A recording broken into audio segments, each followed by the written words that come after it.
Hello, everyone. Welcome to Pairfect, the ultimate lifestyle show celebrating visionaries shaping our world.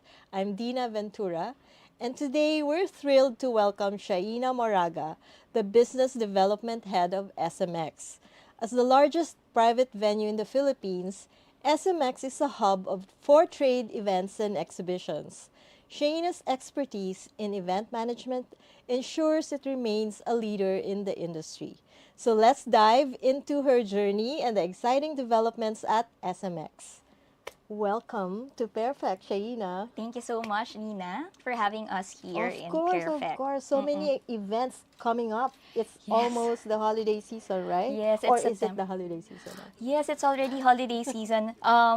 We talk Mm. about it in our center, and Mm-hmm. we tell among ourselves everything happens in September, and it's starting to happen right now. Yes, I'm so excited to hear about your upcoming one. But first, tell us what led you to pursue your career, or what led you to your current role in SMX? Okay.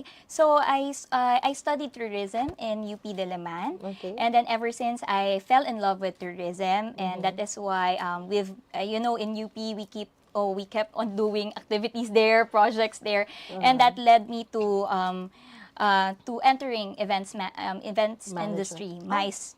To be in particular because it excites us because Mm-hmm. there are lots of ideas Mm-hmm. in your mind that when you execute it, you'll touch many lives and many suppliers and many people Yeah. actually, depending on the concept that you have Oo nga. That's, prepared for you know, them. that's something that not a lot of people know about, di ba? Kasi, like, when you think of SMX, for example, specifically, you think of an event, and it's just all meetings and conferences and, you know, very organized stuff. So you don't really think about what goes on behind the scenes, or what leads to having such an event, di ba? Putting up an event like that, di ba? That's interesting because when you talk about events, there are lots of stakeholders. No, you're Mm-hmm. not just talking about the attendees of the event, but you need Exactly. to actually satisfy also the exhibitors or the suppliers helping us mount that event. Yeah, and that's a very important point. Yes, Yes, it's very usually important. ignored, no?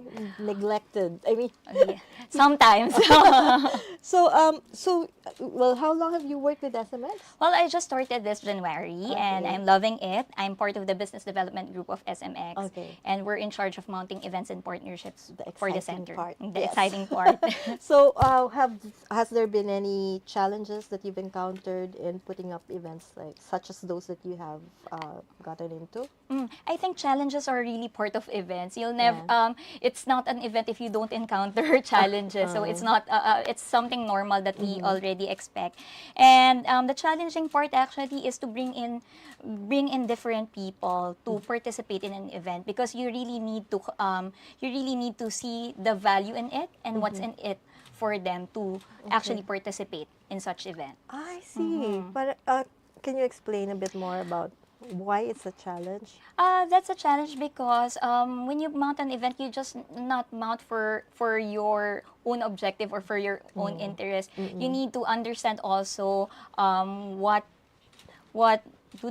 do what do they want to happen? What's the definition of success with them? And then you find the commonality or the common ground in order to really tag it as a successful one. That's So right. that's it. Oo nga naman. So, SMX, and previously, before you joined SMX, you were with what company? I'm with the other Other side. convention center, other side. Ah, okay, all right. So, what do you think differentiates SMX from other um, venues in the Philippines? Okay. In terms of the difference, I think it's making it a one-stop shop. Okay. We got everything already for everyone. Because when we talk about SMX, we're talking about different branches spread out in the country. We Okay. have actually 8 properties in the Philippines, and I think that would be beneficial for those who would want to mount an event with us. Because if they find the event interesting, no, to bring to other places, then they're just talking to the One to one group. team, one group. Okay. So, where are you located? around the Philippines? Okay, so we have 5 here in Luzon. So we have SMX Manila in MOA Complex, and then we have SMX Aura, Mega Trade Hall in SM Mega Mall. And then we Yeah. also have SMX Olongapo and then SMX Clark. And then as for Visayas and also Mindanao, we also do have convention centers there. We have SMX Bacolod, SMX Davao, and then Sky Hall Cebu. Okay, so a lot. And you manage all of those venues? For the business development side. Okay. Okay. What does that entail, business development? So as I mentioned a while ago, we're in charge of mounting events for SMX. So we do have different projects for the business development side of SMX. We have this what we call SMX Academics, which Okay. is focused on bringing in seminars to the people. So we partnered with different training institutions so that it will be accessible to everyone. And then second one, we also mount partnerships. So if you would be interested of mounting expos for the centers, we would be glad to welcome you and to conceptualize Yeah. it with you. It's Oh. like you're having an events company within SMX. Nice. Yes. And then we had recently concluded Culinaire event. It's our client appreciation night. So we featured a lot of suppliers there. So there are 11 caterers showcasing their food. Okay. And we also we expanded it after 4 years of absence because of the pandemic. We also invited booth contractors and then audiovisual supplier. So it's actually an event to showcase what we can do as a center. And I think it's not just about the SMX as a venue, but how SMX gives business opportunities That's also nice. to I their didn't know partners. that. I didn't know that. Next time I'll invite you Yeah. next year. And then lastly, I think I'll already mention what we have now for the social event segment of SMX. Okay. So the reason why we all know that SMX is known for trade and exhibitions, meetings, and yes, conferences. yes. And now That's all I know, actually. Oh, really? Okay. So I think this will be a good opportunity Yes, also to please, mention this one because we're having an event this weekend. Yes. So it's called Let's Celebrate event. So it's a grand expo for all celebrations.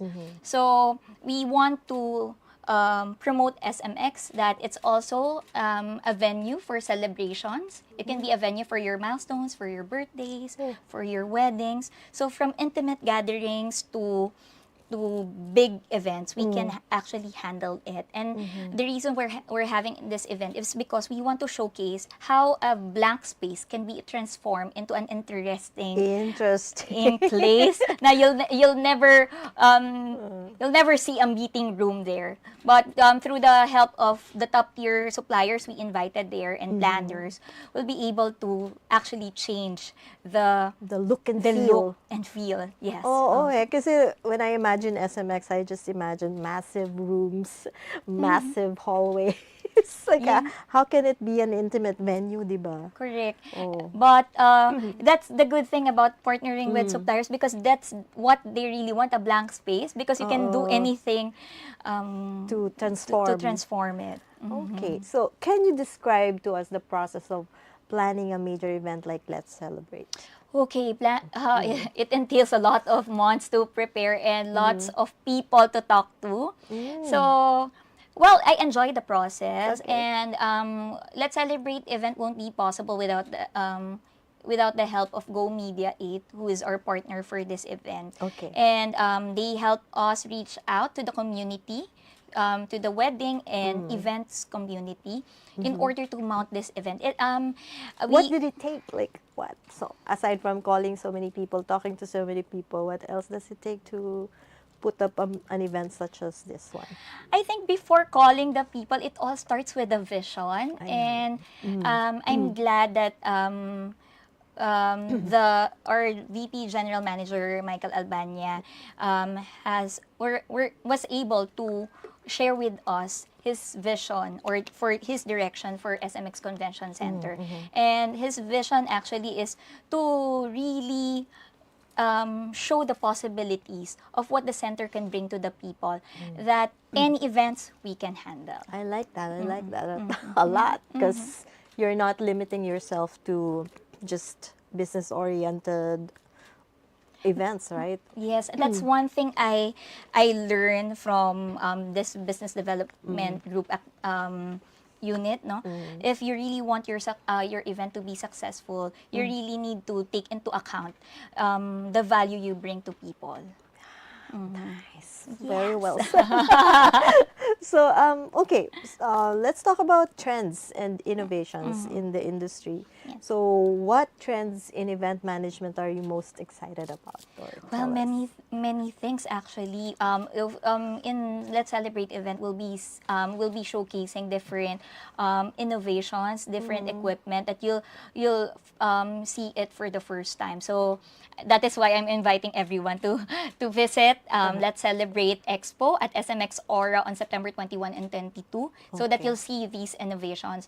But if there's one thing that I would want to highlight now is actually the trend the trend to go to digital and AI.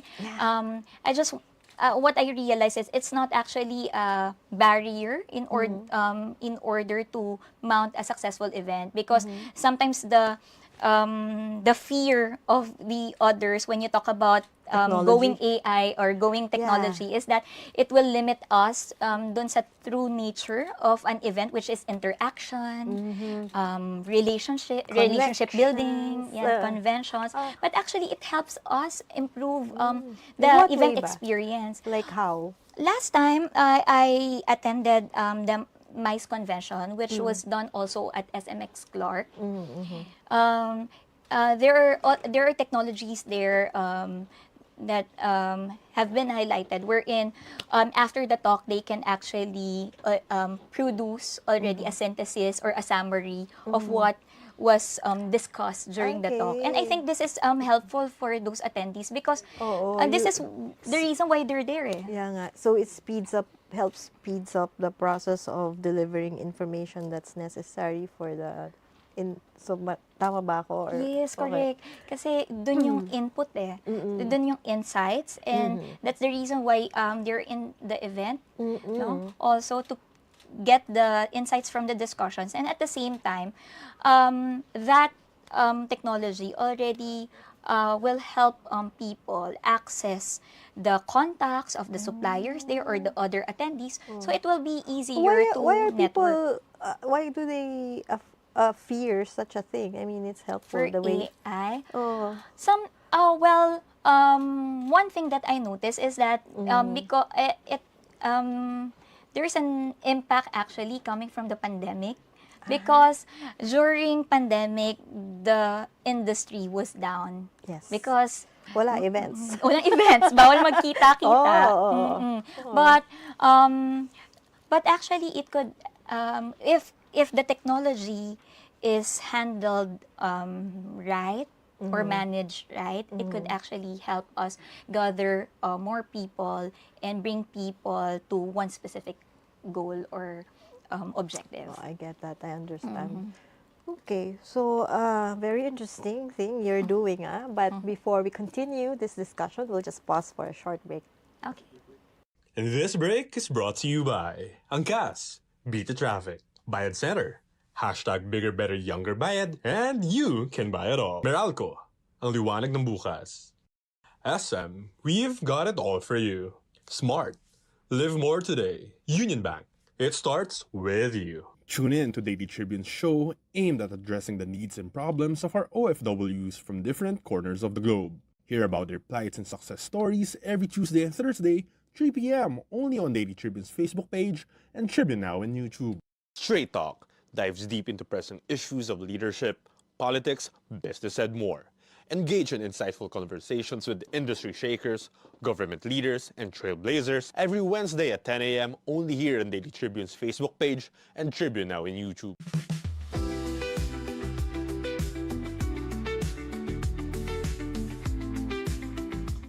And we're back on Perfect with Shaina of SMX. So you were talking about using AI to help enhance or expand the I don't know of events. The event The experience. event experience. Yeah. So Very interesting actually, because I think we're on the verge of, embracing technology, 'di ba? Hindi, Yes. ando pa lang tayo as Filipinos, I Mm-hmm. think, 'di ba? But we're getting there. And it's interesting to me kasi I never associated yung use of AI with events, Mm-hmm. organizing events management. Mm-mm. Talaga, so first time yun for me. Ah, okay. Oh, galing pala. Okay, Mm-mm. so anyway, is that something that you also use to get customer feedback? Or I mean, does that help you also with improving the services of SMX?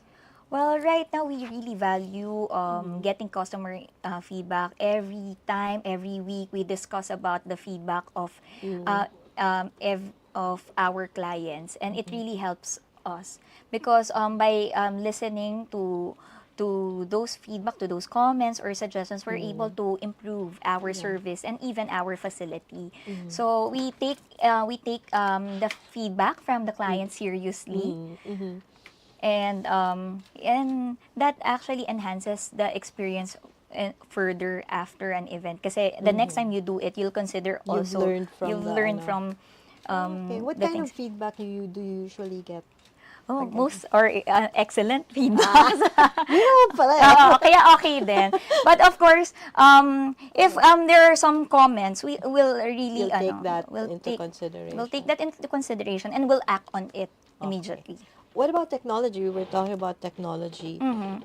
Um, in what other ways can technology enhance the customer experience? Ah, okay. Many things actually. Mm. So, I talked about a while ago in getting the insights Mm-hmm. after an event, Mm-hmm. and also I think other than that, that's the serious Mm-mm. side of the Yeah. event experience or event management. Uh, Event management, but I would like to also focus on the mm. fun side of it because Uh-huh. there are already immersive types of that will enhance the experience Mm-mm. of the Customers. customer. So there are immersive exhibitions through the help of Technology. technology, and actually that makes the experience happier, Mm-hmm. exciting.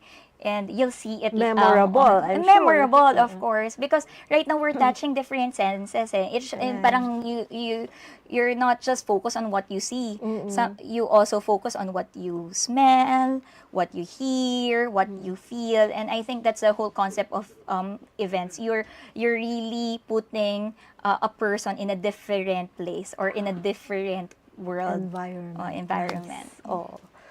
So, what advice would you give those who are considering SMX as their venue?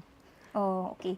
First, I would say that you're making the right choice. Ang galing ah. Yes, and then at the same time, what Uh, would I advise them? They're making the right choice because SMX only mm-hmm. partners with trustworthy suppliers Mm-hmm. and planners. So if they'll be needing help in mounting the event, I think the SMX team will be the perfect Mm-hmm. group, no, to assist them. So Mm-hmm. you're making the right choice, and I'm sure they won't regret it when they do their event in Oh, SMX. especially if you're gonna be the one to organize this If they're one. going to talk with to us. Yeah. So I'm sure no, very exciting yung world that you are in, the industry that you're in, and things are picking up because, di ba, after the pandemic, people are really going out na and then Mhm. having events all over again. So it's Yes. very exciting, and I'm sure there are so many new things, Mhm. new exciting things and innovations. How do you stay inspired and keep up with that ever-changing landscape of the events industry? Okay, coming from the experience with SMX, what I learned actually is that I we need it all boils down with the purpose. So if you don't know the purpose why you're doing an event, it would really fail. But if you know the purpose, you'll be able to tap the right people, tap the Yeah. right partners, and you'll be able to focus on what really matters most. So that's one thing siguro that really inspired me. We partnered with Inspire Leadership Consultancy for the SMX Academics. I was able to meet there Mr. Francis Kong, and then the president of Inspire, Mr. Jeff Manhilot. And I think that that really inspired me because they're focused on purpose. And right now, I'm seeing it with Let's Celebrate event, partnering with Go Media 8, with the top tier suppliers and You've got the planners. best there. We got the Oh. best there. And Oh. it really inspires me to see them, how they work and how on how they are excited mounting this passion, one. The ano? passion is different really. If you see it face to face or first hand, mahahawa ka. Ang galing, ang galing. So, what things can we expect from that event? What can we expect from that event? It's you'll have fun. You'll get to know many partners there na bumubuo sa event industry. And I think they'll see what I said a while ago is they really see the possibilities. That possibilities are limitless when you're with the right people and with the right team. And purpose. And purpose, correct. Okay, so looking ahead, what future developments or events can we expect from SMX Convention Center? Right now, what we want to focus is on putting every event into the next level. So we want to level up the experiences of our clients through different projects, especially the projects under the business development group. So we'll be seeing more partners with SMX Academics, with bazaars, and also with the social event segment of SMX. You'll see SMX as a home also for all your celebrations and milestones. Galing. There's a tagline right there. So thank you very much. That was very enlightening. But I really enjoyed our conversation. I got to learn a lot more about the events industry and SMX in particular. So before we end the show, maybe you would like to share some of your thoughts to our audience today. Okay, thank you again, Dinah, for inviting us and making this a platform wherein we can promote the possibilities of SMX. So we're inviting everyone to come and visit the Grand Expo this September 21 to 22. So let's celebrate as SMX Aura. So we want to see you there and welcome you to the possibilities of SMX Convention Centers. Yes, I hope to see everyone there, di ba? I'll see you there. Okay, so I really had fun talking with you, Shaina Moraga, for sharing your insights and passion for this industry with us today. So I hope to see your industry grow even more in the future. So thank you very much, everyone, for watching Pairfect once again. We'll see you again next week. This public service announcement is brought to you by Meralco. Isang magandang araw mga kaliwanag at ganun na din sa mga katribu. Nakakalungkot nga ang nangyari sa marami nating kababayan dahil sa pananalasa ng Super Typhoon Karina. Daming pamilya, lalo na sa aming mga customers sa Meralco, ang naapektuhan at nalubog sa baha. Kaya kami sa Meralco naging puspusan ang pagtugon namin sa mga pangangailangan ng aming mga customer nitong mga panahon na ito. Hindi po tumigil ang ating mga crew kahit malakas ang ulan o mataas ang baha sa pagbibigay serbisyo. Mula sa pansamantalang pag-alis ng supply ng kuryente para maiwasan ang aksidente, hanggang sa muling pagbabalik ng supply sa oras na ligtas na ang sitwasyon. Napakahalaga po ng public safety para sa amin dito sa Meralco. Kaya bago po namin ibalik yung aming serbisyo sa mga lugar na lumubog sa baha o gayon din sa mga nasirang electric facilities, sinisiguro namin na ligtas muna ito para sa lahat ng customers ng Meralco. Ini-inspect po muna ng aming mga tauhan ang mga lugar na nawalan ng serbisyo ng kuryente para malaman kung ano ang naging sira o problema sa aming pasilidad. Kapag nalaman na namin ang naging problema, uumpisahan ng kumpunihin ang mga pangunahing linya ng kuryente. Sa oras na ito, darating ang aming mga equipment at mga kagamitan na gagamitin sa pagsasaayos. Una po naming inaayos ang aming mga linya ng kuryente na nasa main sections. Kapag okay na ang main power lines, ay susunod natin agad ayusin ang mga linya sa mga kali at mga kabahayan. Ito po yung dahilan kung bakit maraming mga bahay ang hindi agad na ibabalik ang serbisyo ng kuryente noong kasagsagan ng bagyo. Dahil maaaring wala ng baha sa kanilang kalye pero sa kalapit na mga lugar, lalo na yung sa major sections, ay hindi pa ligtas na ibalik ang supply. Ngayon, fully restored na halos ang serbisyo ng kuryente sa lahat ng apektado at salamat sa magigitin nating mga line crew na 24/7, walang tigil na magtrabaho sa kabila ng bagyo at baha, walang tigil sa restoration efforts doon sa mga lugar na apektado. Saludo kami sa inyong lahat. Bukod din sa pagre-restore at pagsasaayos ng linya ng kuryente, tumulong din po kami ang aming employee volunteers sa Meralco Rescue, sa disaster response, partikular sa mga pagsaklolo sa mga na-stranded dahil sa baha. Agaran din nagbahagi ng libu-libong relief packs ang One Meralco Foundation para sa mga pamilyang pinakaapektado ng bagyo sa iba't ibang bahagi ng aming franchise area. Nakabantay pa rin po kami anumang oras upang agad rumesponde sakali man magkaroon muli ng service interruptions o anumang emergency situations. Layo namin na ayusin ang aming pasilidad na naapektuhan ng bagyo sa lalong madaling panahon. Maaring mag-message ang aming mga customers sa aming mga social media channels kung sakaling may iba pang concerns. Ako po muli ang inyong lingkod, Manong Joe, hanggang sa susunod na episode natin.